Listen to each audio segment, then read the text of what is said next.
Je t'aime, Seigneur, ma force.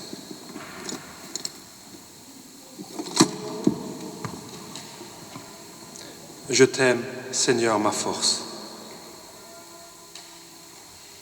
Pour commencer, aujourd'hui, je rends grâce au Seigneur pour la famille qu'il me donne, aussi bien à ma petite famille que la grande famille, c'est-à-dire vous tous. Je m'appelle Christophe, j'ai 55 ans. Je suis né et j'habite à Rosheim. Je suis marié et père de 2 enfants.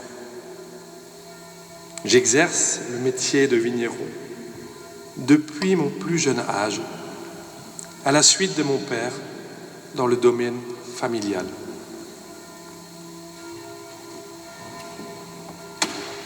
Quand j'avais plus ou moins 40 ans,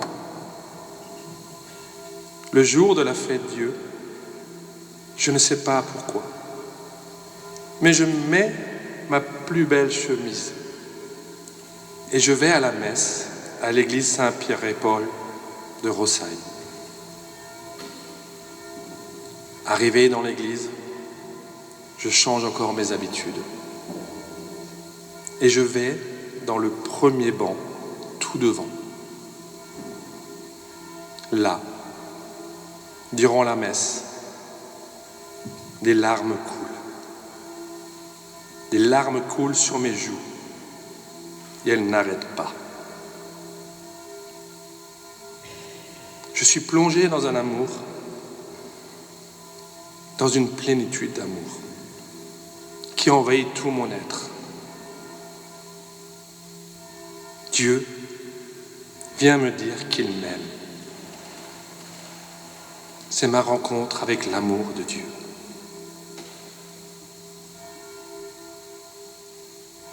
Puis,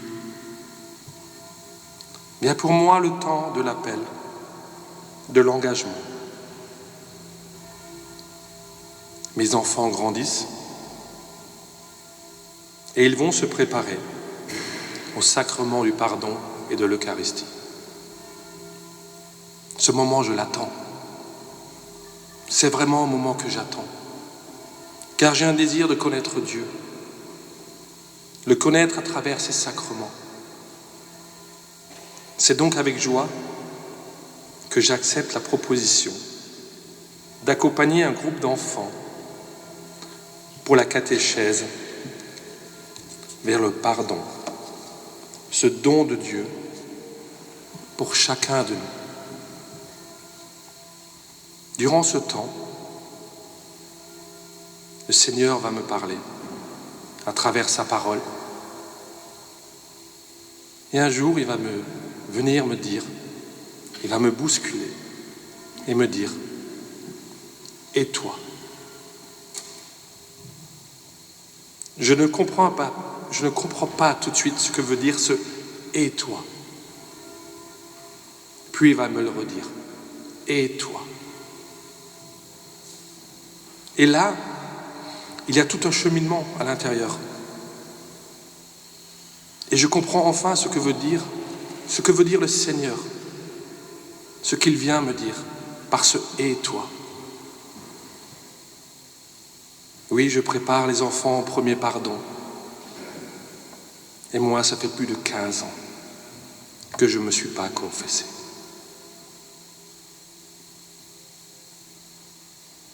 Au fond de moi, j'ai ce besoin de pardon, d'être pardonné.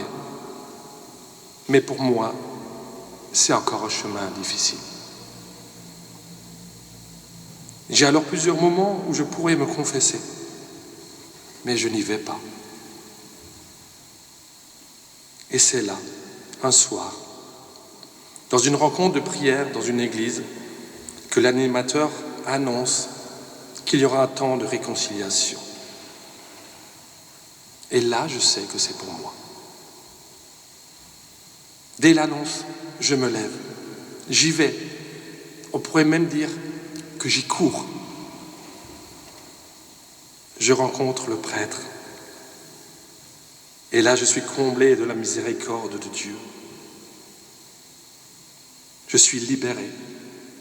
Je suis en paix. Et grâce à ce pardon reçu, à mon tour, je vais demander pardon à ceux et à celles à qui j'ai fait du tort. Le Seigneur vient de m'apprendre ce chemin d'humilité, ce chemin de paix. Aujourd'hui, je comprends qu'en ayant accepté d'accompagner ce groupe d'enfants, c'est le Seigneur lui-même qui m'attendait. C'est en accompagnant ces enfants que le Seigneur est venu me rejoindre et m'a appris tout l'amour qu'il donne dans le pardon, dans sa miséricorde. Alors béni sois-tu, Seigneur, dans ta toute-puissance d'amour.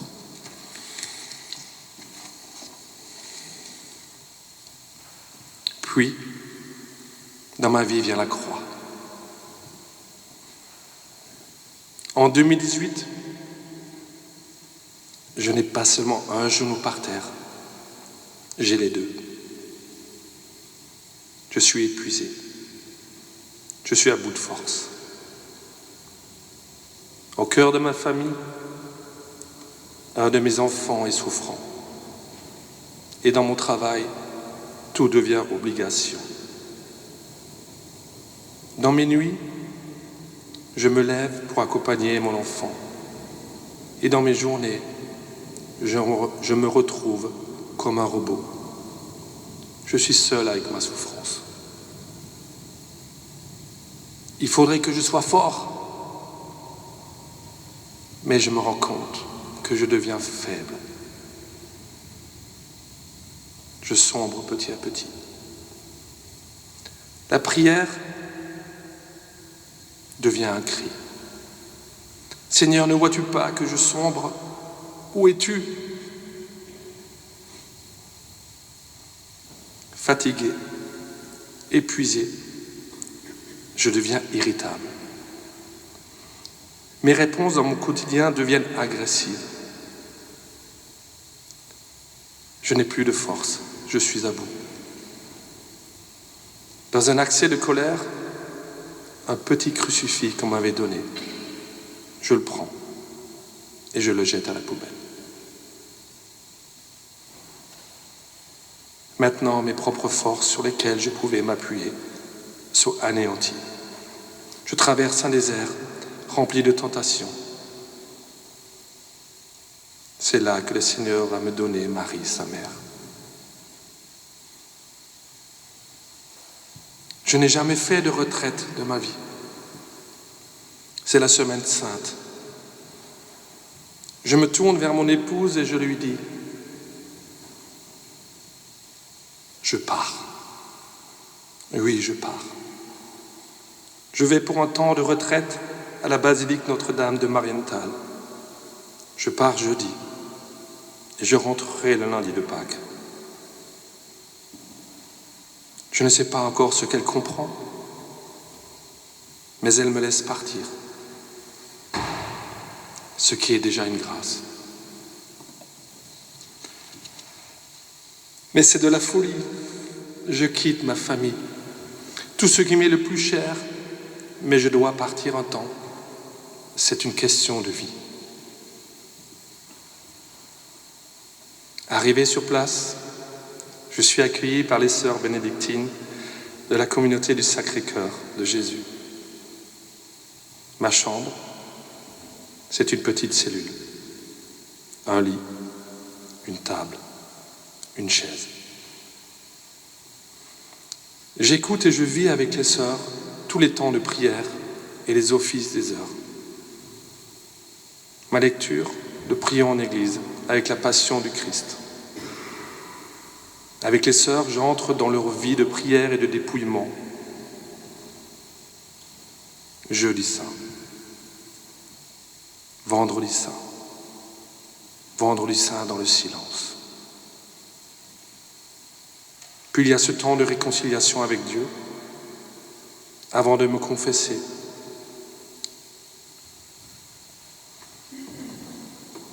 Je vois écrit sur un mur une parole qui me saisit. J'ai mis devant toi la vie et la mort. Choisis la vie. Arrive le samedi saint.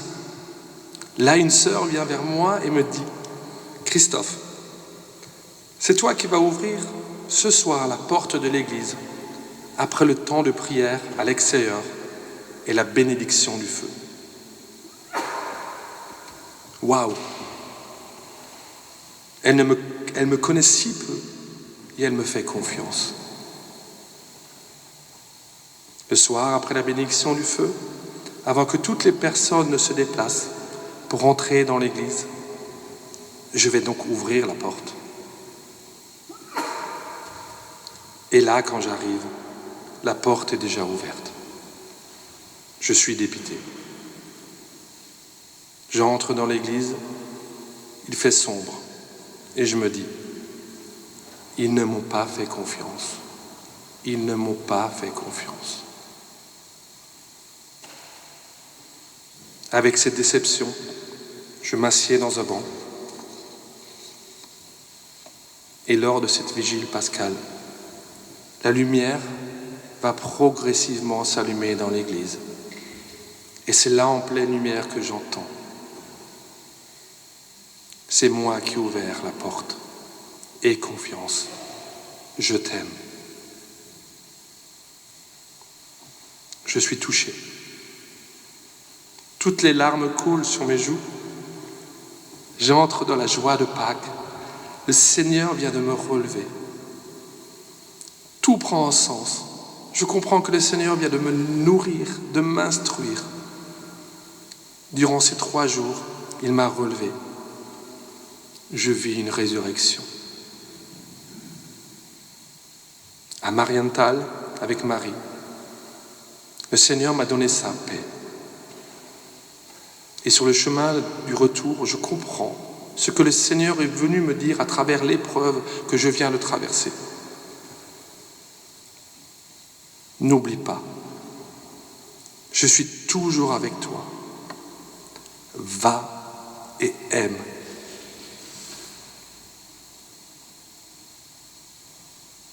Je prends donc le chemin du retour vers ma maison. Je retrouve toutes les situations difficiles que j'avais laissées avant de partir. Mais là, tout est différent. Mon regard a changé. J'accepte ces difficultés telles qu'elles sont. Je les accueille avec foi. Et je dis, Seigneur, je te bénis, je te rends grâce pour tout ce que je veux vivre là, maintenant, avec les personnes que tu me donnes à rencontrer. Ces situations que j'ai à vivre, ce sont des moments privilégiés où tu vas m'apprendre à aimer. Oui, le Seigneur m'offre sa paix. Et aujourd'hui, il m'invite à la partager dans chaque rencontre. Je le dis bien, il m'invite à la partager dans chaque rencontre. Ce soir, je voudrais dire donc à chacun de vous, je sais que ce chemin de guérison, ce chemin de foi, ce chemin de paix, je le vis grâce à tous ceux et celles qui me confient au Seigneur depuis le jour de ma naissance. Ma mère, mon père, mes proches, et vous tous, mes frères et sœurs, qui m'avez accompagné et confié au Seigneur. Je voudrais dire à chacun de vous, merci d'être pour moi, lumière et paix du Christ. Des tempêtes, des tremblements de terre, j'en aurai encore à traverser. Mais je sais aujourd'hui que le seul et unique chemin, c'est l'amour et le pardon. Et c'est là que réside la véritable paix. Je t'aime, Seigneur, ma force. Je te rends grâce et je te bénis, car tu es mon libérateur. Tu m'instruis, et à la croix, tu donnes ta vie pour moi. Merci Seigneur. Amen.